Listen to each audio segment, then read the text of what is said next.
നമസ്കാരം.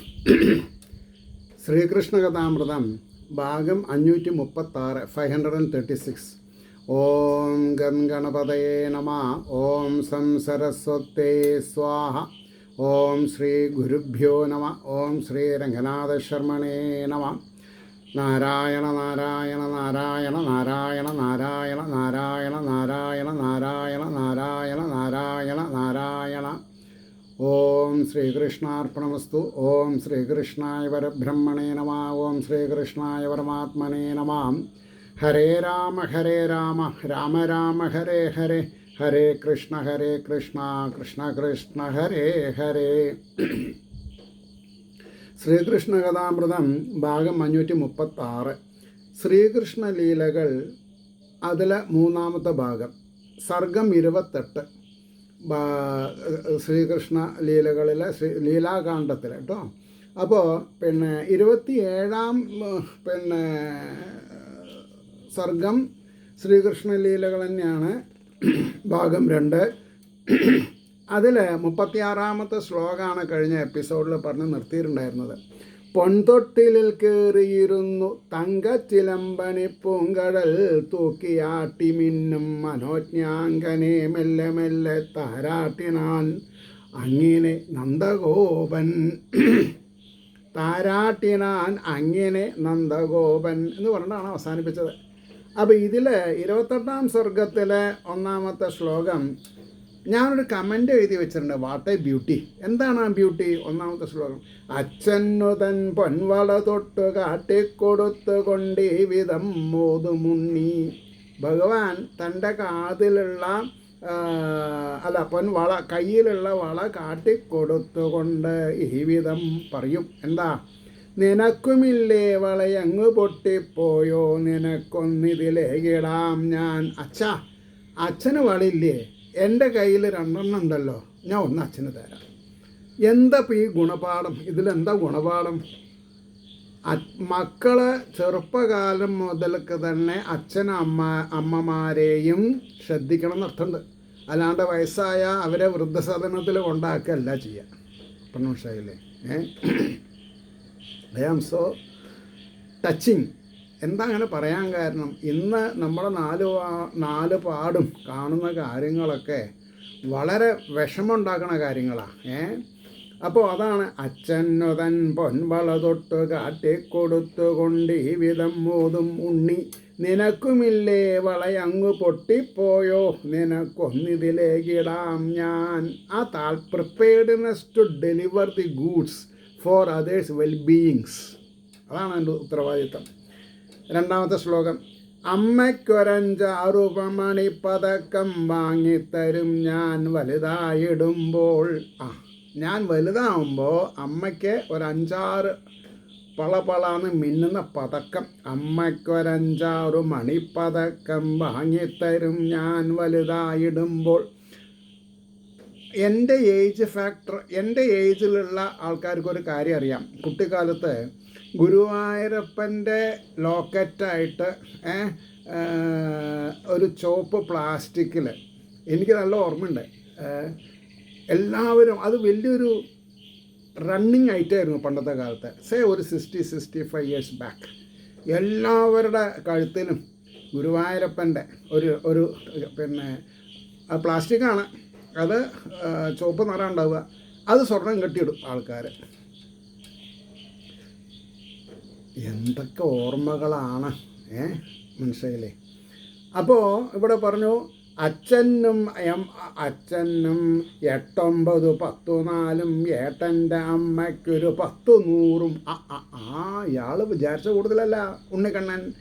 അമ്മയ്ക്കൊരു 5-6 മണിപ്പതക്കം വാങ്ങിത്തരും ഞാൻ വലുതായിടുമ്പോൾ. അച്ഛനും 8, 9, അച്ഛനൊരു 8, 9 വാങ്ങിത്തരാം. പിന്നെ എൻ്റെ വല്യമ്മ ഉണ്ടല്ലോ, ആരെ? രോഹിണി ദേവിക്ക് 10, 4, 10, 4, 10, 14 10, 4, 14 10, 14 ഏട്ടൻ്റെ അമ്മയ്ക്കൊരു 10, 100. എന്താ കുട്ടികളുടെ മാനസികാവസ്ഥ ആലോചിച്ച് നോക്കൂ. ഇവന്നു നൽകില്ലൊരു നാളും എൻ്റെ നിറം കറുപ്പെന്നരുളിയിലയോ നീ. ഞാനവിടെ ഭഗവാൻ ഏട്ടനെ കളിയാക്കാണ്. ബലരാമന് വെളുത്ത ആളല്ലേ, അപ്പോൾ ഏട്ടൻ ചിലപ്പോൾ പറഞ്ഞു അത്രേ നീ കറുത്ത നിറാണല്ലോടാന്ന്. അതുകൊണ്ട് പറയണേ ഇവന്നു നൽകില്ല ഒരു നാളും എൻ്റെ നിറം കറുപ്പെന്നരുളിയിലയല്ലോ. കൊച്ചു മനസ്സിലെ കളങ്കമില്ല എന്നൊക്കെ പറയും അല്ലേ.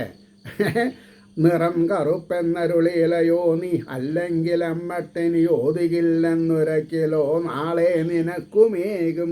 ഇനി എന്നെ കറുപ്പ എന്ന് വിളിച്ചിട്ടില്ലെങ്കിൽ നാളെ തന്നെ ഞാൻ അങ്ങേക്ക് വാങ്ങിത്തരുന്ന. സന്തോഷിക്കാൻ ഇതൊക്കെ പോരെ. നല്ല വാക്കുകൾ, നല്ല വാക്ക് ചൊല്ലണം.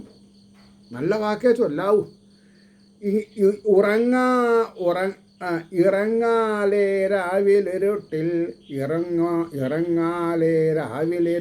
നിന്നെ പിടിച്ചിടും കണ്ണൊളിയുന്ന കൂമൻ കരഞ്ഞിടും കുട്ടികളെ പിടിച്ചു തിന്നിടിനാൻ പോലും അടുത്ത വീട്ടിൽ. ഉറങ്ങലേന്നാവോ എനിക്കറിയില്ല. ഇറങ്ങലേ രാവിലിരുട്ടിൽ ഇറങ്ങലേ രാവിലിരുട്ടിൽ നിന്നെ പിടിച്ചിടും കണ്ണൊളിയുന്ന കൂമൻ പിടിക്കുമ്പോൾ കുട്ടികളെ പേടിപ്പെടുത്തുന്നൊരു കാര്യം ഉണ്ടായിരുന്നു. കൂമൻ്റെ മൂളക്കം. കരഞ്ഞിടും കുട്ടികളെ പിടിച്ചു തിന്നിടിനാൻ പോലും അടുത്ത വീട്ടിൽ. കൂമൻ മൂളുമ്പോൾ അങ്ങനെയൊക്കെ പറയാറുണ്ട് അത്രേ.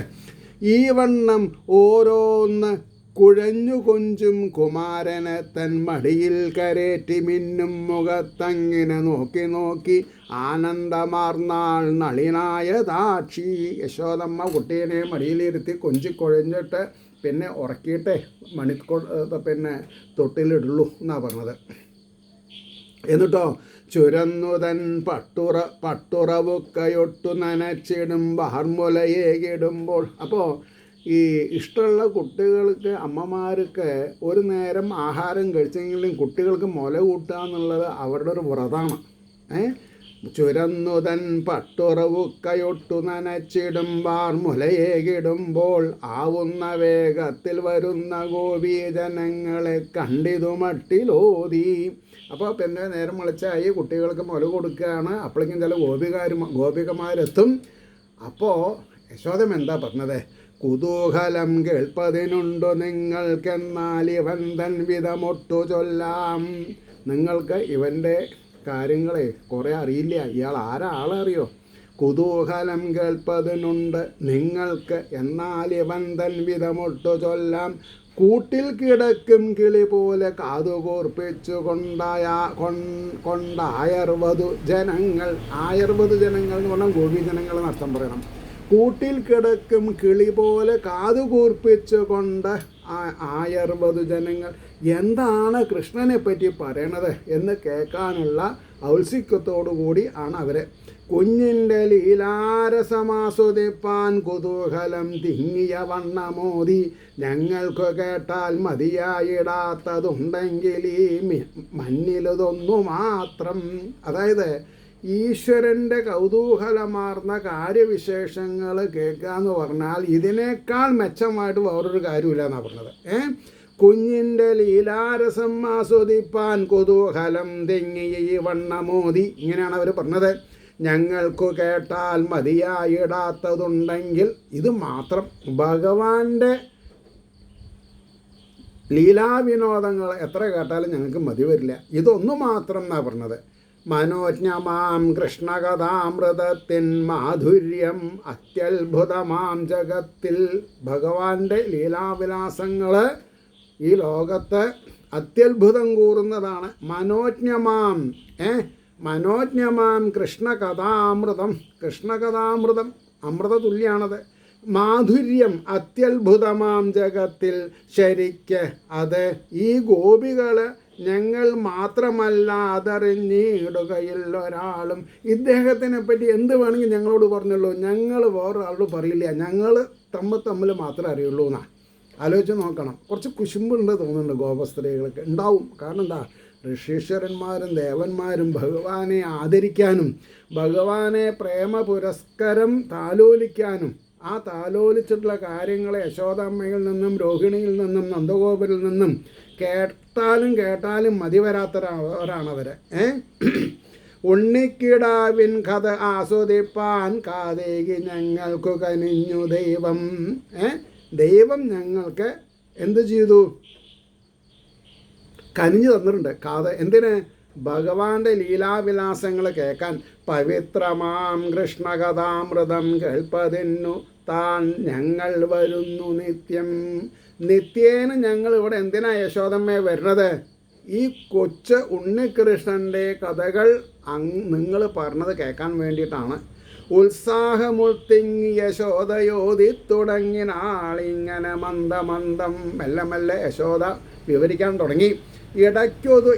ഇടയ്ക്കൊതുങ്ങാത്തൊരു പുഞ്ചിരിച്ചേലടക്കിയൊന്നിത്തിരി നിന്നുകൊണ്ടും ഈ ഗോപസ്ത്രീകളുടെ ക്ഷമ പരീക്ഷിക്കാൻ എന്ത് ചെയ്യും?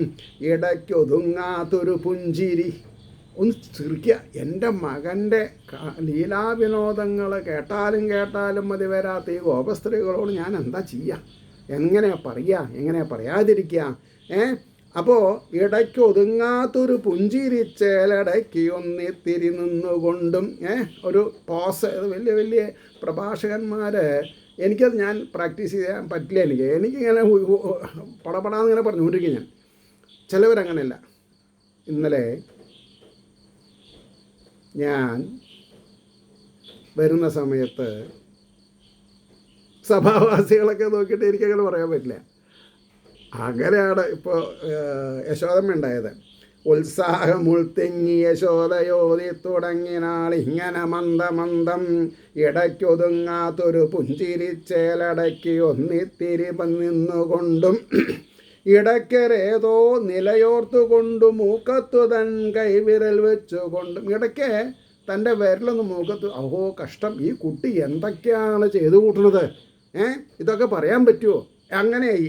ഇടയ്ക്കൊരേതോ നിലയോർത്തുകൊണ്ടും മൂക്കത്തു തൻ കൈവിരൽ വെച്ചുകൊണ്ടും ഇടയ്ക്കു ചേലേന്തിയ കുങ്കുമപ്പൊട്ട് എന്നതു നെറ്റ് ചുളിച്ചുകൊണ്ടും. തൻ്റെ കുങ്കുമപ്പൊട്ട് കൊണ്ട് അലങ്കൃതമായിട്ടുള്ള നെറ്റി ഒന്നിങ്ങനെ ചുളിച്ച്. അങ്ങനെയൊക്കെ ഉണ്ട് ഓരോരുത്തർക്ക് ഓരോ ഗോഷ്ഠിത്തരങ്ങൾ. ഇടയ്ക്കു തൻ കുഞ്ഞിനെ നോക്കി ഓരോ ഭാവങ്ങളമ്പാർന്ന് നടിച്ചുകൊണ്ടും. ഭഗവാൻ മാത്രമല്ല, നാട്യശിരോമണി ആരാ? യശോദമ്മയും പിന്നെ മോശമൊന്നുമില്ല. ഭഗവാന്റെ ഓരോ ലീലാഭാവങ്ങൾ മുഖത്ത് കാണിച്ചു കൊടുക്കുകയാണ്, നവരസങ്ങൾ.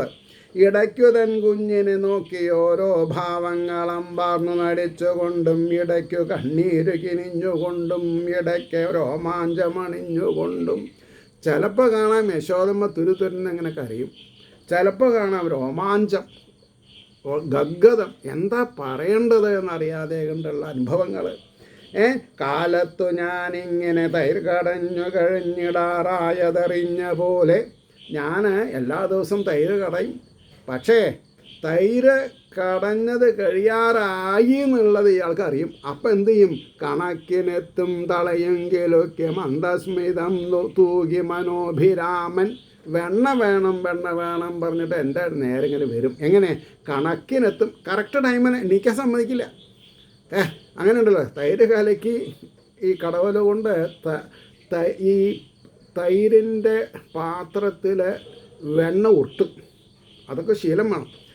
അങ്ങനെ വട്ടത്തിൽ ടെന്നീസ് ബാളും മാതിരി ഇങ്ങനെ പോവും. ഒരു മഞ്ഞ ഒരു ഒരു ഒരു ഒരു അത് ഓഫ് വൈറ്റ് നിറമുണ്ടാവും അതിന്. അപ്പോൾ മനോഭിരാമൻ തൂകി, മനോഭിരാമൻ മന്ദസ്മിതം തൂകി. മനസ്സിന് അഭിരാമത്തെ കൊടുക്കുന്നത്, രോമാഞ്ചത്തെ കൊടുക്കുന്നത്, സന്തോഷത്തെ കൊടുക്കുന്നത്. അദ്ദേഹം ഇന്ന് അമ്പൊടു കണ്ണടച്ചു ജപിച്ചിടും നേരമണഞ്ഞുമല്ലേ. എൻ്റെ ഭർത്താവ് നന്ദഗോപര് കണ്ണടച്ച് ജപിച്ചിടുന്ന നേരത്ത് മെല്ലെ എത്തും. നേദിക്കുവാൻ കാഞ്ചന കൊണ്ടുവച്ച നെയ്പായസം മിക്കതുമുണ്ടു കള്ളൻ. നന്ദഗോപര് പൂജ കഴിഞ്ഞിട്ട് ഭഗവാന് നിവേദിക്കണം എന്ന് വിചാരിച്ചിട്ടുള്ള നെയ്പായസം. കാഞ്ചന എന്ന് പറഞ്ഞാൽ അവിടുത്തെ ഒരു ദാസിറ പേരാ കാഞ്ചന. കാഞ്ചന എന്ന് പറഞ്ഞാൽ കനകം എന്നർത്ഥമുണ്ട്. കാഞ്ചന മെല്ലെ മിക്കതും ഉണ്ടു. ആരെ? കള്ളൻ. യശോദമ്മയാണ് ആദ്യം ഭഗവാനെ കള്ളകൃഷ്ണൻ എന്ന് വിളിച്ചത്. മിണ്ടാതനങ്ങാതൊരിടത്തു. അപ്പം ഞാനവിടെ കള്ളൻ 16-ാമത്തെ ശ്ലോകം. പഴുത്തു നിൽക്കും കദളിപ്പഴങ്ങളേഴെട്ടു കാൺമീൽ അതു രാമനാവാം എടുത്തതെന്നൊടുത്ത് മെല്ലെ മെല്ലെ ചിരിച്ചിടാതെ ഒതുകയാം എടുക്കൻ എന്ന് എഴുതി വെച്ചത് ഞാൻ. കുട്ടി പറയും, എന്താ അമ്മേ കദളിപ്പഴം 6 എണ്ണം കാണാനില്ല അല്ലേ? എന്നാൽ സംശയിക്കൊന്നും വേണ്ട, ഏട്ടൻ തന്നെയാണ് കഴിച്ചിരുന്നത്, ബലരാമൻ തന്നെയാണ് കഴിച്ചിട്ടുള്ളത്.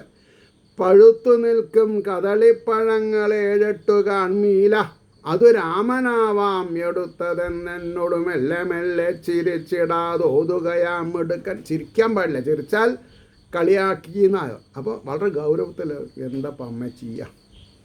അമ്മ വെച്ച കദളിപ്പഴം 6 എണ്ണം ഏട്ടൻ എടുത്ത് കഴിക്കുന്നത് കണ്ടു ഞാൻ.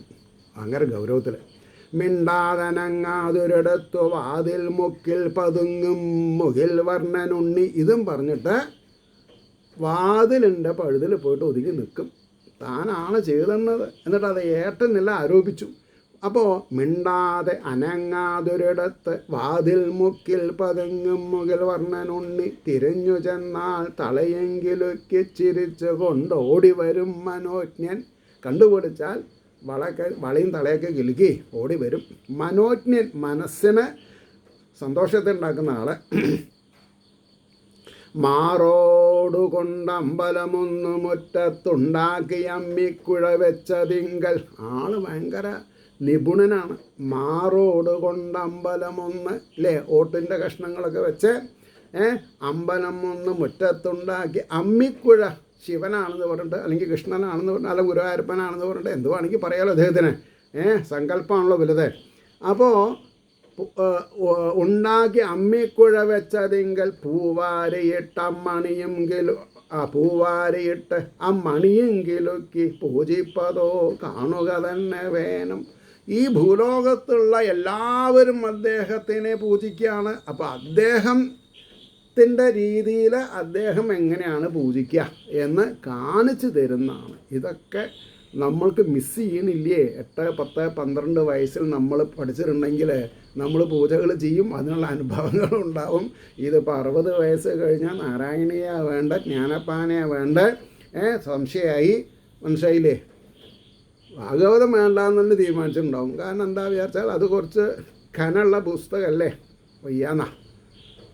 ലൗകികമായിട്ടുള്ള ഏത് കാര്യവും ചെയ്യാൻ താല്പര്യം ഉണ്ടാവും. പക്ഷേ അലൗകികമായ ഈശ്വരീയാനുഭവം തിങ്ങി നിൽക്കുന്ന ഭാഗവതം എടുത്ത് മറിക്കണമെന്നുണ്ടെങ്കിൽ സമയം തന്നെ ആവണം, പരിപക്വതാവസ്ഥ വരണം. അപ്പോൾ മാറോടുകൊണ്ട് അമ്പലമൊന്നു മുറ്റത്തുണ്ടാക്കി അമ്മിക്കുഴ വെച്ചതിങ്കൽ പൂവാരിയിട്ട അമ്മണിയെങ്കിലൊക്കെ പൂജിപ്പതോ കാണുക തന്നെ വേണം. പറ്റിക്കരേറും തുളസിത്തറുത്തും തുളസിത്തറുക്കും മോളിൽ കുമാരൻ തളയും കിലുക്കി എടുത്തു ചാടുന്നത് കണ്ടുകൊണ്ടേ നിൽക്കണം എപ്പോഴും ഇവൻ്റെ അച്ഛൻ. നന്ദഗോപർക്ക് വീട്ടിലെ കാര്യങ്ങളൊന്നും ചെയ്യാൻ സമയമില്ല. ഇയാളുടെ വികൃതി അനുമോദിച്ച് ആശ്ചര്യം കോറിക്കൊണ്ട് ഇങ്ങനെ നിൽക്കി നിവൃത്തിയുള്ളൂ. പൊരിഞ്ഞ വെയിലിൽ കുളിർ വെണ്ണിലാവിൽ കണക്കെ നിന്നിടുമനങ്ങിടാതെ. ഇപ്പം എന്താ പറഞ്ഞത്? പൊരിഞ്ഞ വെയിലിൽ കുളിർ വെണ്ണിലാവിൽ നിൽക്കുന്ന പോലെ നിൽക്കുന്നത്. കാരണം എന്താ? ശീതോഷ്ണങ്ങൾ, തണുപ്പിനെയും ഉഷ്ണത്തിനെയും അതിജീവിക്കാൻ സാധിക്കണം. ആരെ? ഭക്തന്മാർ, അല്ലെങ്കിൽ ആചാര്യൻ, അല്ലെങ്കിൽ ശ്രോത്രിയന്മാർ, കേൾക്കുന്നവർ. അതൊക്കെ പറയിപ്പോൾ പല സ്ഥലത്തും പറഞ്ഞിട്ടുണ്ട്. ആചാര്യ ലക്ഷണം, ആചാര്യൻ ശീതോഷ്ണങ്ങളെ അതിജീവിക്കണം. അപ്പോൾ കമ്മിറ്റിക്കാർ കൂളറൊന്നും കൊണ്ടുവയ്ക്കേണ്ട ആവശ്യമില്ല. അതൊക്കെ ഒരു ജാതി അങ്ങനെ ആക്കി അല്ലേ. അപ്പോൾ പറ്റിക്കരേറും തുളസി തറയ്ക്ക് മുകളിൽ കുമാരൻ എന്നാണ്. പറ്റിക്കരേറും, പിടിച്ച് കയറി നിൽക്കുന്ന തുളസിത്തറയിലേ കയറാണ്ടിരിക്കാൻ പറ്റുമോ? എന്താ? തൻ്റെ അല്ലേ തുളസി എന്ന് പറഞ്ഞാൽ? വിഷ്ണുവിൻ്റെ ഭാര്യയല്ലേ തുളസി? മഹാലക്ഷ്മി അല്ലേ? അതാണ് എനിക്ക് ആദ്യം വച്ചപ്പോൾ മനസ്സിലായില്ല. പറ്റിക്കരേറും തുളസിത്തറയ്ക്ക് മോളിൽ കുമാരൻ തളയെങ്കിലുക്കി എടുത്തു ചാടുന്നത് കണ്ടുകൊണ്ടേ നിൽക്കണം എപ്പോഴും ഇവൻ്റെ അച്ഛൻ. അച്ഛൻ നോക്കി നിൽക്കാന്നല്ലാണ്ട് അച്ഛനൊന്നും ചെയ്യാൻ പറ്റില്ല എന്നാ നന്ദഗോപർക്ക്. പൊരിഞ്ഞ വെയിലിൽ കുളിർ വെണ്ണിലാവിൽ കണക്ക് നിന്നിടുമനങ്ങിടാതെ സമചിത്തതാന്ന. വെയിലും തണുപ്പും ഒരേപോലെ ആദരവോടുകൂടി അനുഭവിക്കണം. വെയിൽ എന്തൊരു വെയിൽ എന്ന് പറയാൻ പാടില്ല, എന്തൊരു ചൂട്, എന്തൊരു തണുപ്പ് പറയാൻ പാടില്ല. ഇപ്പോൾ ഒക്കെ ഒരു യജ്ഞവേദിയിൽ 10-12 ഫാൻ ഉണ്ടെങ്കിൽ അത്രയും ഫാനിൻ്റെ ചുവട്ടിൽ 2 ആൾക്കാരിരിക്കും, അല്ലാത്തവരിരിക്കില്ല. അങ്ങനെ ആയിപ്പോയി. കാണാം ചിലപ്പോൾ മഴയത്തു മുങ്ങിക്കുളിച്ച പോലോടി വരുന്നതായും. മഴ കൊള്ളാനൊക്കെ അദ്ദേഹത്തിന് വലിയ ഇഷ്ടമാണെന്നാണ് പറഞ്ഞത്. ഇടയ്ക്കുവൻ പട്ടുവിരിച്ച പള്ളിക്കിടക്കയിൽ കയറിയുറങ്ങുമുണ്ണി. നല്ല വെളുത്ത പട്ട് കമനീയമായ രീതിയിൽ വിരിച്ചിട്ടുണ്ടാവും. കയ്യും കാലൊക്കെ കഴുകി കിടന്നുറങ്ങും. ഇടയ്ക്ക് വെൺപട്ടു വിരിച്ച പള്ളിക്കിടക്കയിൽ കയറിയുറങ്ങുമുണ്ണി. കാണാം ചിലപ്പോൾ പൊടിമണ്ണിലേതോ യോഗീശ്വരൻ പോലെ കിടപ്പതായും. ചിലപ്പോൾ കാണാം പൊടി മണലിൽ കിടക്കും മൂപ്പര്. അതൊന്നാവാം ചിലപ്പോൾ ഈ മണ്ണ് പുരട്ടിട്ടുള്ളൊരു സ്നാനമുണ്ട് ആയുർവേദത്തിൽ. ചളിയാക്കിയിട്ട് ചളി മേലൊക്കെ തേച്ചിട്ട് അതൊക്കെ അതൊന്നും ഉണ്ടായതാവും. ഏതെന്ന് ഭഗവാന്റെ ബാലലീലകൾ എല്ലാം സഹിക്കാൻ സാധിക്കണം എന്നർത്ഥം. കാണാം ചിലപ്പോൾ പനുമണ്ണിലേതോ യോഗീശ്വരൻ പോലെ. യോഗീശ്വരൻ തന്നെയാണ് അദ്ദേഹം. അപ്പോൾ യോഗീശ്വരൻ പോലെ കിടപ്പതായും. ഇനി 22ാമത്തെ ശ്ലോകം ഞാനൊരു കമൻറ്റ് എഴുതി വെച്ചിട്ടുണ്ട്, നാരദ പരീക്ഷ എന്ന്. കാരണം ഞാൻ മൂലം ഭാഗവതം പിന്നെ സുബ്രഹ്മണ്യ തിരുമുമ്പിൻ്റെ വായിക്കുക കാരണം എനിക്ക് അത് അനുഭവിക്കാൻ പറ്റും. എന്താ? പൊൻതൊട്ടിലിൽ പാവയെ നേർത്ത മഞ്ഞപ്പട്ടും പുതപ്പിച്ച് കിടത്തി മെല്ലെ തേൻ ചിന്നിയുറ്റും പല പാട്ടുപാടി ഉറക്കി മോദിക്കും ഉദാരശീലൻ. തൻ്റെ അല്ലേ ഇപ്പം നമ്മൾ ആൺകുട്ടികളും പെൺകുട്ടികളൊക്കെ പാവകളെ കുളിപ്പിച്ച് മാമു കൊടുത്ത് ഉറക്കുന്നതായിട്ടൊക്കെ കളിച്ചിട്ടുണ്ട്. ഇപ്പോഴത്തെ കുട്ടികൾക്ക് ടട്ടെ വെടിവെക്കാൻ മാത്രമേ അറിയുള്ളൂ. AK-47 ബാറ്ററി ഇട്ടിട്ടുള്ളത്. അല്ലാണ്ട് കുട്ടികളുടെ കളിയൊന്നും ഇപ്പോഴത്തെ കുട്ടികൾക്ക് അറിയില്ല. പൊൻതൊട്ടിലിൽ പാവയെ നേർത്ത മഞ്ഞപ്പട്ടും പുതപ്പിച്ചു കിടത്തി മെല്ലെ തേൻ ചിന്നിയുറ്റും പല പാട്ടുപാടി. തേൻ ചിന്നിയുറ്റും പല പാട്ടുപാടി ഉറക്കി മോദിക്കും ഉദാരശീലൻ. ഔദാര്യമുള്ളവെന്നാ ഉദാരശീലൻ എന്ന് പറയാം. ചിരിച്ചുകൊണ്ട് ഇന്നലെ രാത്രി അമ്പാർന്നകത്തിവൻ ചെയ്തു മനോജ്ഞ നൃത്തം. ഇന്നലെ മൂപ്പര് നല്ല മൂഡിലായിരുന്നു. ഭയങ്കര തത്തിത്തിരികട തിത്തിത്തോം ഡാൻസ്. ആരാ ഇയാളെ ഇതൊക്കെ പഠിപ്പിച്ചത്? ഞങ്ങളാരും പഠിപ്പിച്ചിട്ടില്ല എന്നാ പഠിപ്പിക്കേണ്ടതല്ല. ഭാരതമുനി, ഭരതനാട്യത്തിൻ്റെ ശിരോമണിയൊക്കെ അല്ലേ അദ്ദേഹം. നൃത്തമാടൂ കൃഷ്ണ, നടനമാടൂ കൃഷ്ണ, അങ്ങനെയൊക്കെ ഒരു പാട്ടുണ്ട്. അപ്പോൾ ചിരിച്ചുകൊണ്ട് ഇന്നലെ രാത്രി അമ്പാർന്നകത്തിവൻ ചെയ്ത മനോജ്ഞ നൃത്തം കണ്ടില്ലയോ? കളി നിങ്ങളെല്ലാം കാണേണ്ട ഒരത്യത്ഭുതമായിരുന്നു. കാണേണ്ട തന്നെയാണ് എന്ന് ഒരു സർട്ടിഫിക്കറ്റ്. പിന്നെയോ കുഴഞ്ഞു കൊഞ്ചിത്തളയും കിലുക്കുലുക്കി കുണുങ്ങി ഓരോന്ന് നടിച്ചുകൊണ്ടും എമ്മട്ടിലെന്നോതുക വയ്യ ഞങ്ങളെല്ലാം മറന്നങ്ങനെ നിന്ന് പോയി. അനുഭവിക്കുക, ആനന്ദം അനുഭവിക്കുക. ഇത് വായിക്കുമ്പോൾ തന്നെ നമ്മൾക്കും ചിലതൊക്കെ ചെയ്താൽ തർക്കടില്ല എന്ന് തോന്നും. ഭ്രാന്താണെന്ന് നിങ്ങൾ പറയുമായിരിക്കും. അതാണ് എന്താണെന്ന് പറയുക, ഉന്മാദാവസ്ഥ. ഭക്തിയുടെ നിറവിൽ. അപ്പോൾ ഈ ഹരിഓം നഗറിൽ അയ്യപ്പ വിഷ്ണു ക്ഷേത്രത്തിൽ ആദ്യമായിട്ട് ഈ ബ്രാഹ്മണിക്കൽ സ്റ്റൈലിൽ രാധാ കല്യാണം പ്രൊഫസർ രാമനാഥൻ പറഞ്ഞിട്ട് IIT ഹ്യൂമാനിറ്റീസ് ഡിപ്പാർട്ട്മെൻറ്റിലെ പ്രൊഫസർ. അദ്ദേഹം നല്ലൊരു A ഗ്രേഡ് ഹാർമോണിസ്റ്റാണ്, കീബോർഡ് പ്ലെയറാണ്. അപ്പോൾ അദ്ദേഹമാണ് ഈ തമിഴ്നാട്ടിൽ നിന്ന് നല്ല നല്ല ഭാഗവതരേനൊക്കെ ഹരിഓം നഗറിൽ ഇൻട്രൊഡ്യൂസ് ചെയ്തിട്ടുണ്ട്. അപ്പോൾ എനിക്ക് നല്ല ഓർമ്മയുണ്ടെന്ന് അർത്ഥം. അപ്പോൾ അതാണ്. അപ്പോൾ എന്താ ഇത് പറയാൻ കാരണം, അതെ, കുഴഞ്ഞു കൊഞ്ചിത്തളയും കുലുക്കി കുണുങ്ങി ഓരോന്ന് നടിച്ചുകൊണ്ടും എമ്മട്ടിൽ ഓതുക വയ്യ ഞങ്ങളെല്ലാം മറന്നങ്ങനെ നിന്നുപോയി, ഈ വണ്ണമാണെങ്കിലും ഓതിടാം ഞാനേ ഇങ്ങനെയൊക്കെ ആണെങ്കിൽ ഒരു കാര്യം പറയാം. എന്താ, വല്ലാത്തതാണ് വികൃതി തരങ്ങൾ അങ്ങേയറ്റം. ഇതൊന്നുമല്ല ഓർക്കുകയിൽ മട്ട ദൈവമെല്ലാം തികഞ്ഞേകുകയില്ലൊരാൾക്കും.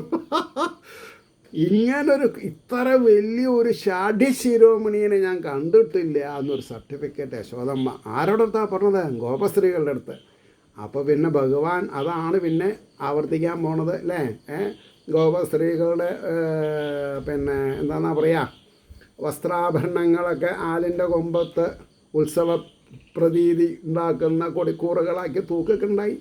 ഈ വണ്ണമാണെങ്കിലും മോതിടാം ഞാൻ വല്ലാത്തതാണേ വികൃതി തരങ്ങൾ, ഇതൊന്നുമല്ല ഓർക്കുകയിൽ മട്ടു ദൈവമെല്ലാം തികഞ്ഞേകുകയില്ലൊരാൾക്കും. 26ാമത്തെ ശ്ലോകം എന്താണെന്ന് എനിക്കറിയില്ല, വായിക്കാം. യെസ് എന്ന് എഴുതിയിട്ടുണ്ട്, എന്താ എനിക്കറിയില്ല. അടച്ചു വെച്ചോരളുമാറവാതിൽ അളുമാറവാതിൽ തുറന്നു തെൻകുപ്പി തുടർന്നതെല്ലാം വലിച്ചു വീഴ്ത്തിയിടും ഇവൻ ഉറക്കമുച്ചയ്ക്കുമില്ലിത്തിരി പോലുമെന്നും. ഉച്ചയ്ക്ക് ഇന്ന് ഞങ്ങൾക്ക് ജോലി കഴിഞ്ഞിട്ട് കുറച്ച് റെസ്റ്റ് എടുക്കാമെന്ന് വിചാരിച്ചാൽ സമ്മതിക്കുമോ? ഇല്ല. ഞങ്ങളൊക്കെ കുറച്ച് റെസ്റ്റ് എടുക്കുമ്പോൾ കാണാൻ മൂപ്പരുമെല്ലാം പോയിട്ട് അലമാറൊക്കെ തുറക്കും, തേനിൻ്റെ കുപ്പിയൊക്കെ തുറക്കും, കുറേ അവിടെ വീഴ്ത്തും ഇവിടെ വീഴ്ത്തും, കുറച്ച് കഴിക്കും. അതാണ്. അപ്പോൾ അടച്ച് വെച്ചോരളുമാറാന്നാണ് ശരിക്കും. അളുമാറവാതിൽ തുറന്നു തേൻകുപ്പി തുടർന്നതെല്ലാം വലിച്ചു വീഴ്ത്തിയിടും ഇവൻ ഉറക്കം ഉച്ചയ്ക്കുമില്ല ഇത്തിരി പോലുമെന്നും. ഇനി ഇതിൽ വേറൊരു വേദാന്തം ഉണ്ട്. എന്താ, ഭഗവാൻ കണ്ണടച്ചാൽ പിന്നെ നമ്മൾ പിണയി. അപ്പം നമ്മൾ ഉറങ്ങുമ്പോഴും ഭഗവാൻ കണ്ണ് അടയ്ക്കാതെ കൊണ്ട് ഇമ വെട്ടാതേണ്ടിരിക്കുകയാണ്. ഒരു തേജോപുഞ്ചാണല്ലോ ഈ സോക്കാളിൽ ചൈതന്യം എന്നുള്ളത്. ഇതൊക്കെയാണ് നമ്മൾ മനസ്സിലാക്കേണ്ടത്. കണ്ടില്ല ഞാൻ പൈക്കൾ വരുമ്പോഴേക്കു നിന്നാനടുത്തിന്നലെ അന്ത്യനേരം. ഇന്നലെ വൈകുന്നേരം വീട്ടിൽ കയറാൻ പറഞ്ഞാൽ കേൾക്കണ്ടേ, പശുക്കൾ വരട്ടേന്നാ. കണ്ടില്ല ഞാൻ പൈക്കൾ വരുമ്പോഴേക്കു നിന്നാനടുത്തിന്നലെ അന്ത്യനേരം കൊമ്പൊന്നിളം പൂങ്കുളിർ മെയ്യിൽ മുട്ടിപ്പോയെങ്കിലയ്യോ പറയാവതാണോ. എത്ര പശുക്കളുണ്ട് തൊഴുത്തിൽ, ഏതെങ്കിലും ഒന്ന് കൊമ്പ് കുലുക്കി എൻ്റെ ഉണ്ണിക്കണ്ണൻ്റെ മേലൊന്ന് കൊണ്ടാൽ എനിക്ക് ജീവൻ പോവില്ലേ എന്നാ ചോദിച്ചതിൻ്റെ താല്പര്യം. അതൊന്നും എനിക്കൊരു പ്രശ്നമല്ല അമ്മേ. വരാൻ പോണ ദിവസത്തിൽ ഞാൻ കാളകളെയൊക്കെ പിടിച്ച് നിർത്തി അതിൻ്റെ ഉടമസ്ഥൻ്റെ മകളെ കല്യാണം കഴിക്കും എന്നുള്ളത് ഇപ്പോൾ യശോദമ്മയ്ക്ക് അറിയില്ലല്ലോ അല്ലേ? അതാണ്. കണ്ടില്ല ഞാൻ പൈക്കൾ വരുമ്പോഴേക്കു നിന്നാനടുത്തിന്നലെ അന്ത്യനേരം കൊമ്പം നിളം പൂങ്കുളിർ മെയ്യിൽ മുട്ടിപ്പോയെങ്കിലയ്യോ പറയാവതാണോ. ഇടയ്ക്കിടയ്ക്കൊക്കെ മനോഹരാങ്കൻ അടുക്കളക്കുള്ളിലണഞ്ഞു പോരും. ഇടയ്ക്ക് കാണാം മൂപ്പരങ്ങനെ അടുക്കളയിൽ പോയിട്ടേ ഒക്കെ ശരിയാണോ അത് നോക്കി വരുന്നതാവുള്ളത്. ഇടയ്ക്കിടയ്ക്കൊക്കെ മനോഹരാങ്കൻ അടുക്കളയ്ക്കുള്ളിലണഞ്ഞു പോരും. അതല്ല അടുപ്പിൻ്റെ അടുത്ത് നിൽക്കും അടങ്ങുകില്ലോതികലൊന്തു ചെയ്യും. പറഞ്ഞ തീരെ കേൾക്കില്ല. അവിടെ നിൽക്കണ്ട കുട്ടി, ഇങ്ങോട്ട് പോരൂ. എന്നോടല്ല പറയണത് എന്നുള്ള ധാരണ. ഇതന്നെയാണ് ആൾക്കാർ ഭക്തിയുടെ പാരവശ്യം അനുഭവിക്കുന്നവർക്കൊന്നും പറയേണ്ട ആവശ്യമില്ല. കള്ള ഭക്തിയോടുകൂടി എന്ത് പറഞ്ഞാലും മൂപ്പര് പാറ പോലെ നിൽക്കും. കണ്ടു കേട്ടു എന്ന് നടിക്കില്ല. അതുകൊണ്ടാണല്ലോ ആൾക്കാർ പിന്നെയും അമ്പലത്തിൽ പോകുന്നത്. ഞാൻ അതിൻ്റെ ഉള്ളിലേക്ക് പോകാറില്ല. കാരണം എന്താ, ഞാനൊന്നും പറയാറുമില്ല. എൻ്റെ കാര്യമൊക്കെ അദ്ദേഹം വേണ്ട മാതിരി ചെയ്തു തരുന്നുണ്ട്. കാരണം നമുക്ക് കുറച്ച് കാര്യങ്ങൾ മനസ്സിലായിട്ടുണ്ട്, അതുകൊണ്ട് അല്ലാണ്ടൊന്നുമല്ല. ശംഭോ ശങ്കര മഹാദേവ. അങ്ങനെ ഒന്നും പറയേണ്ട ആവശ്യമില്ല അദ്ദേഹത്തിനോട്, എല്ലാം അറിയും. വേണ്ടതൊക്കെ സമയാസമയത്ത് കൊണ്ടു നിർത്തും ആരേനെങ്കിലും. അപ്പോൾ നായ്ക്കുട്ടിയെ തല്ലി അതിൻ്റെ തള്ളയെന്തോ കടിക്കാഞ്ഞതു നല്ല കാലം. നായ്ക്കുട്ടീനെ പഠിച്ചു, അതിൻ്റെ തള്ള എന്തോ കടിക്കാത്ത നല്ല കാലം എന്നല്ല, അതിന് പിന്നിൽ എറിഞ്ഞുകൊണ്ടുപായും തറയ്ക്കുന്ന നെരിഞ്ഞൽ മുള്ളിൽ. അവിടെ എനിക്കെന്തോ മനസ്സിലായില്ല, ഒന്നുകൂടി വായിക്കാം. എന്നല്ല, അതിന് പിന്നിലെറിഞ്ഞു കൊണ്ടുപായും തറയ്ക്കുന്ന നെരിഞ്ഞൽ മുള്ളിൽ ഇടഞ്ഞുകൊണ്ട് ഇന്നലെ ഏട്ടനോട് പിടിച്ചുടൻ കത്തി വലിച്ചു കൃഷ്ണൻ. വാൾപ്പയറ്റുണ്ടായിന്നാണ് പറഞ്ഞത്. എന്താ, നായ്ക്കുട്ടിയെ തല്ലി അതിൻ്റെ തള്ള എന്തോ കടിക്കാത്ത നല്ല കാലം എന്ന് പറഞ്ഞു. എന്നല്ല, അതിന് പിന്നിൽ എറിഞ്ഞുകൊണ്ട് പായും തറയ്ക്കുന്ന നെരിഞ്ഞൽ മുള്ളിൽ. എനിക്ക് മനസ്സിലായില്ല, അത് ഒരു ഇനി വല്ല തറിയുണ്ട് എറിഞ്ഞോ എന്നറിയില്ല, എന്തെങ്കിലും ആവട്ടെ. ഇടഞ്ഞുകൊണ്ട് ഇന്നലെ ഏട്ടനോട്, ബലരാമനോടെ പിടിച്ചുടൻ കത്തി വലിച്ചു കൃഷ്ണൻ. മുറിഞ്ഞു പൂങ്കൈ വിരൽ കഷ്ണമാവാൻ അധീശ്വരൻ ചെയ്ത കൃപാവിലാസം. മൂപ്പരെന്തോ ഒരു കത്തിയായിട്ട് ഇങ്ങനെ നിൽക്കുകയാണ്, ഇയാൾ പോയി പിടിച്ചു വലിച്ചു. അയ്യോ കഷ്ടം, ബലരാമൻ്റെ കയ്യിലത്തെ വിരൽ മുറിയാത്തത് എന്നർത്ഥം. അപ്പോൾ ഇടും കിളിക്കൂട്ടിനടിക്കകത്ത് കുരന്നു പൂങ്കൈ വിരൽ മെല്ലെ മെല്ലെ. കിളിക്കൂട്ടിൻ്റെ അടുത്ത് കുരുന്നു അതെ, കുരുന്ന് ചെറിയ കുട്ടിയല്ലേ, വിരൽ നടും. തത്തമ്മ എന്നാ പഠിച്ചോ, എന്താ ചെയ്യുക? അപ്പോൾ ഇടും കിളിക്കൂട്ടിനടിക്കകത്ത് കുരുന്നു പൂങ്കൈ വിരൽ മെല്ലെ മെല്ലെ. എന്നാൽ അതിനൊട്ടൊരു ബുദ്ധിയുണ്ട്. ആരെ? തത്തയ്ക്ക്. തത്ത കൊത്തില്ലാന്ന്. കൊത്താത്തെ നോക്കുന്നു കൊത്താതെ നോക്കുന്നു കുതൂഹലത്താൽ. സർവവ്യാപിയാണ്, സർവജ്ഞനാണ്, സർവജഗന്നിവാസനാണ്, സർവജീവഗുഹാശയനാണ് എന്ന് തത്തയ്ക്കൊരു ബോധമുണ്ടായി. ഇത്രേ കൃഷ്ണൻ്റെ കൈ വിരൽ തൻ്റെ കൂട്ടിലിട്ടിട്ടും കൊത്തിയില്ല അത്രയെന്നർത്ഥം. അപ്പോൾ പറഞ്ഞു, കൊത്താത്തതേ നോക്കുന്നു കുതൂഹലത്താൽ. കുളിക്കുവാൻ പോയളവിൽ കഴിഞ്ഞു പിന്നാലെ വന്നായതിൽ വീണു മുങ്ങൽ. ഉടൻ പിടഞ്ഞെത്തി ഇവൻ്റെ അച്ഛൻ ഇല്ലെങ്കിലെന്താം കഥയോർത്തിടാമോ. എന്താ ചെയ്യാം? ചില കുട്ടികളുണ്ട് കേരളോ വെള്ളത്തിൽ നിന്ന് പറഞ്ഞ കുളിക്കുവാൻ പോയളവിൽ കഴിഞ്ഞു പിന്നാലെ വന്നായതിൽ വീണു മുങ്ങൽ. ഉടൻ പിടഞ്ഞെത്തി ഇവൻ്റെ അച്ഛൻ ഇല്ലെങ്കിൽ. മുങ്ങിത്താഴെ വെള്ളത്തിൽ അച്ഛൻ വന്ന് കരയ്ക്ക് കയറ്റി. ഇല്ലെങ്കിൽ ഇപ്പം ഇങ്ങനെ ചിരിച്ച് വർത്തമാനം പറയാൻ പറ്റുമോ? കത്തില്ല, പൊള്ളില്ല, നനഞ്ഞിടില്ല, ചീയില്ല, ഉണങ്ങില്ല, മുറിഞ്ഞിടില്ല. എന്താ കാരണം? ആത്മാവ്. നമ്മൾ വെള്ളത്തിലിറങ്ങിയാലും ആത്മാവ് നനയോ? നമ്മളെ തീയിട്ടാലും ആത്മാവ് കത്തുവോ? ഇല്ല. കത്തില്ല, പൊള്ളില്ല, നനഞ്ഞിടില്ല, ചീയില്ല, ഉണങ്ങില്ല, മുറിഞ്ഞിടില്ല. യശോദ അമ്മട്ടിലെഴുന്ന സച്ചിൽ ഘനത്തിടമ്പാണതറിഞ്ഞതില്ല. ഇത് വലിയൊരാളാണെന്നുള്ളത് യശോദയ്ക്ക് മനസ്സിലായിട്ടില്ല എന്നാണ് പറഞ്ഞതേ. യശോദമ്മ വിചാരിച്ചിരുന്നത് എന്തോ ദൈവം നമ്മളെ രക്ഷിച്ചു എന്ന്. ഇദ്ദേഹം പരമമായ ദേവനാണ്, ഈശ്വരനാണ് എന്നുള്ളത് ഇപ്പോൾ യശോദയ്ക്ക് അറിയില്ലല്ലോ. കഥ വായിക്കണം നമുക്കല്ലേ അറിയുള്ളൂ. പറഞ്ഞിടിൽ കേൾക്കുകയില്ലതല്ലാതാറായി പറഞ്ഞിടിൽ കേൾക്കുകയില്ല അത് അല്ലറയായിട്ടുമില്ല വിധമങ്ങൾ തോറ്റു. എന്നാൽ കുറച്ചൊക്കെ എങ്കിലും പറഞ്ഞാൽ കേൾക്കണ്ടേ? മുഴുവൊന്നും കേൾക്കണ്ട. പ്രായമായിട്ടുള്ള സമയത്ത് ഉണ്ടായൊരു കുട്ടിയാണ് നന്ദഗോപുരക്ക്. മുഴുവൻ കേൾക്കണ്ട, കുറച്ചെന്തെങ്കിലും കേട്ടാൽ എനിക്കൊരു സമാധാനം ഇല്ലേ? പറഞ്ഞിടിൽ കേൾക്കുകയില്ല അതല്ല ആയിട്ടുമില്ലാവിധമെങ്ങൾ തോറ്റു വല്ലോരെ ഏൽപ്പിച്ചിടുവാൻ മനസ്സും വരുന്നുമില്ല. അങ്ങനെയാണോ ശീലം? എന്നാൽ ഈ കുട്ടീനെ ആരടുത്തെങ്കിലും നോക്കാൻ ഏൽപ്പിച്ചളെന്ന് വിചാരിച്ചാൽ അതിന് മനസ്സ് വരുമോ? അതുമില്ല. ഇപ്പം നിങ്ങളൊക്കെ എന്തിനാ വന്നത്? ഇയാളുടെ വികൃതിത്തരം ഞാൻ പറഞ്ഞത് കേട്ട് ചിരിക്കാനാണല്ലോ നിങ്ങൾ വന്നിട്ടുള്ളത്. ഞാനും 35 മിനിറ്റ് കഴിഞ്ഞ് ഞാൻ അറിഞ്ഞില്ലത്. സംഗതി 35 മിനിറ്റായി ഞാനും അറിഞ്ഞില്ല. ഏതായാലും ഒരു 3 ശ്ലോകം കൂടി കഴിഞ്ഞാൽ ഈ 28ാം സർഗഡ് കഴിയും. അതായിക്കോട്ടെ. അപ്പോൾ ഞാനിപ്പോൾ നല്ല ഹിസ്റ്റീരിയയിലാണ്. എന്തൊക്കെ ഇപ്പോൾ അവിടെ നടക്കണമെന്ന് നമ്മൾക്ക് ഒരു റിവിഷൻ നടക്കുകയല്ലേ ചെയ്യണത്. അപ്പോൾ പറഞ്ഞു വല്ലോരെ ഏൽപ്പിച്ചിടുവാൻ മനസ്സു വരുന്നുമില്ല. അങ്ങനെയാണു ശീലം.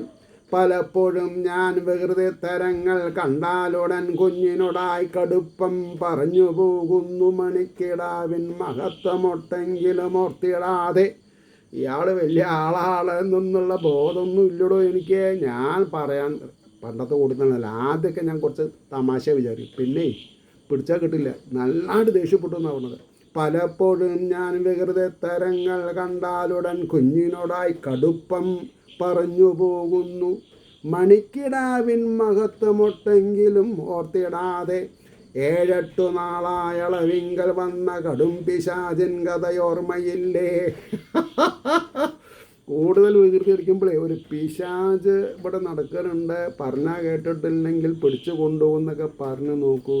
ഇന്നെന്താ അമ്മേ ആ പിശാച് വരാത്തതായി? പിന്നെ 7-8 ദിവസമായില്ലേ അമ്മ ഇങ്ങനെ പറയുന്നു പിശാച് വരും. വരണവരൊക്കെ ഞാൻ കൈകാര്യം ചെയ്യാമെന്നുള്ള മനസ്സിലാണ് അദ്ദേഹം ഇരിക്കുന്നത്. 7-8 നാളായളവിങ്കൽ വന്ന കടും പിശാചിൻ കഥയോർമ്മയില്ലേ? അമ്മട്ടിൽ ഈശൻ്റെ കൃപാകടാക്ഷമാർന്നുള്ള കുഞ്ഞാണിവനില്ല വാദം. ആര് വന്നിട്ടും അവർ തോൽക്കുക എന്നല്ലാണ്ട് ഇയാളിപ്പോൾ നമുക്ക് പലതും അറിയാലോ. പൂതന വന്നു, ശകടാസുരൻ വന്നു, തൃണാവൃത്തൻ വന്നു, വല്ല കാര്യം ഉണ്ടായോ? ഇനിയിപ്പോൾ പിശാചുക്കൾ വരുമെന്ന് പറഞ്ഞിട്ടൊന്നും ഇയാളെ പറഞ്ഞ് മനസ്സിലാക്കാൻ സാധിക്കില്ല. 37ാമത്തെ ശ്ലോകം എൻസർക്കിൾ ചെയ്തിട്ടുണ്ട്. പ്യുവർ വേദാന്ത ബി എന്നാണ് എഴുതുന്നത്. എന്താ? ഓർക്കാതെ വന്ന പ്രിയമൊന്നുപോലും ചെയ്യാക ചൊല്ലാക നിനച്ചിടാക. ഓർക്കാതെ ഈ വന്ന ഒന്നുപോലും ചെയ്യാക. ഓർക്കാതെ വന്ന അപ്രിയമൊന്നുപോലും. അപ്പോഴേ മൂന്നാമത് മനസ്സിലായുള്ളൂ. ഓർക്കാതെ വന്ന ഇവനെ അപ്രിയമായിട്ടൊന്നും പറയരുത് കേട്ടോ നിങ്ങൾ. ഞാൻ എന്തൊക്കെയോ പറഞ്ഞു, അതെൻ്റെ കുട്ടിയാണ്, ഞാൻ സഹിച്ചോളാം. നിങ്ങളിട്ട് അവനെ അപ്രിയമായിട്ട് വല്ലതും പറഞ്ഞാൽ എൻ്റെ സ്വഭാവം മാറുന്ന യശോദമ്മ പറഞ്ഞതേ. ഓർക്കാതിവന്ന പ്രിയമൊന്നുപോലും ചെയ്യുക ചൊല്ലായക നിനച്ചിടായക എന്നാണു സാക്ഷാൽ വിളികൊണ്ട ഗർഗമഹർഷിയം പാർന്നരുൾ ചെയ്തതെന്നാൾ. ഗർഗമഹർഷി ഒരാൾ വന്ന് ഇയാൾക്ക് പേരൊക്കെ ഇട്ടിട്ട് ഞങ്ങളോട് പറഞ്ഞേ ഒന്നും മിണ്ടിപ്പോകരുത്, ഇയാൾക്ക് എഗെയിൻസ്റ്റായിട്ട് അപ്രിയം ഒന്നും ചെയ്യരുത്, ഒന്നും പറയാൻ പാടില്ല, മനസ്സിൽ കൂടി വയ്ക്കാൻ പാടില്ല എന്നാ. ഇതെങ്കിലും നമ്മൾ പഠിക്കണ്ടേ കുട്ടിക്കാലത്ത് 8, 10, 12 വയസ്സിൽ. ഈശ്വരനെ നിന്ദിക്കരുത്. ഈ വണ്ണം ഓരോന്നുര ചെയ്ത അമന്തം എന്ന് പറഞ്ഞാൽ മന്ദമല്ലാണ്ട് പെട്ടെന്നാണ് ഈ വണ്ണം ഓരോന്നുര ചെയ്ത മന്ദം ആനന്ദമുൾത്തിങ്ങിയ ശോധ വാഴുകെ. സന്തോഷാശ്രുക്കൾ കൊടുക്കാൻ തുടങ്ങി. ഒരാളും ഓർക്കാതെ എഴുന്നേറ്റുടൻ ചെന്നെടുക്കയാം പൈതലുരുട്ടിലെന്തോ. അപ്പോഴേക്കും കുട്ടി ഇരുട്ടത്ത് പോയിട്ട് ഒന്ന് ഉടക്കാൻ തുടങ്ങിയതാവുന്നത്. എങ്ങനെ ഞാൻ ഇവൻ എവിടുന്നപ്പോൾ ഇയാൾ വന്നത്, എവിടേക്ക് ഇയാൾ പോയത്? എങ്ങനെ ഞാൻ ഇവൻ ഇത്ര വേഗം എന്നോർത്ത് കൊണ്ടേ വരും അമ്മയൊപ്പം ഇരുട്ടിയെന്നീടും അകങ്ങൾ തോറും വിളിച്ചു കൊണ്ടേ തിരിയാൻ തുടങ്ങി. എവിടെ പോയിട്ട് ഒളിച്ചിരിക്കണമെന്ന് അറിയില്ലല്ലോ. 4-5 റൂമുണ്ട്. ഏത് മുറിയിലാണ്, ഏത് വാതിലിൻ്റെ മറിവിലാണ് പോയിരിക്കണം. ഇയാളിപ്പോൾ എവിടെ നിന്നാണ് വന്നത്? ഞാൻ പറഞ്ഞതൊക്കെ കേട്ടുവോ? നിങ്ങളോട് ഇയാളെപ്പറ്റി ഇത്ര നേരം വായ തോരാതെ കണ്ട് പറഞ്ഞതൊക്കെ കേട്ടുവോ? ഇനിയിപ്പോൾ ഇതൊന്നും ആവില്ല ചിലപ്പോൾ ഇനി ഉണ്ടാവുക എന്നൊക്കെ. എങ്ങനെ ഞാൻ ഇവൻ ഇത്ര വേഗം. അതാണ് ഈ വണ്ണമോരോന്നുര ചെയ്ത മന്ദം ആനന്ദമുൾ തിങ്ങിയ ശോധവാഴ്കേ. ഒരാൾ ഓർക്കാതെ എഴുന്നേറ്റുടൻ ചെന്നെടുക്കയാം പൈതിലുരുട്ടിലെന്തോ എങ്ങണഞ്ഞാൻ ഇവൻ ഇത്ര വേഗം എന്നോർത്ത് കൊണ്ടേ വരുമപ്പം അമ്മയൊപ്പം ഇരുട്ടിയെന്നീടു അകങ്ങൾ തോറും വിളിച്ചു കൊണ്ടേ തിരയാൻ തുടങ്ങി. നമ്മളെത്ര ഇല്ലേ ഏതൊക്കെ അമ്പലത്തിൽ പോയി കൃഷ്ണ ഗുരുവായൂരപ്പ വിളി കേൾക്കില്ല. എങ്ങനെ കയ്യിലിരിപ്പ് നന്നാവേണ്ടത്? നമ്മുടെ കയ്യിലിരിപ്പ് നന്നായാൽ ഹൃദയഗഹൂരത്തിൽ നിന്ന് വിളി കേൾക്കും. അതല്ലല്ലോ അങ്ങനെ. അപ്പോൾ അങ്ങനെ ഇത് ശ്രീകൃഷ്ണ കഥാമൃതേ കലികൽമഷനാശനെ ലീലാകാണ്ഡേ അഷ്ടാവിസംസർഗ സർവത്ര ഗോവിന്ദനാമ സങ്കീർത്തനം. ഗോവിന്ദ ഗോവിന്ദ. ഏവർക്കും ശ്രീഹരിയുടെ അനുഗ്രഹാശിസുകൾ നിർലോഭം ഉണ്ടാവട്ടെ എന്ന് വീണ്ടും വീണ്ടും പ്രാർത്ഥിച്ചുകൊണ്ട് വാക്കുകൾ ഉപസംഹരിക്കുന്നു. നമസ്കാരം. നാളെ കാണാം.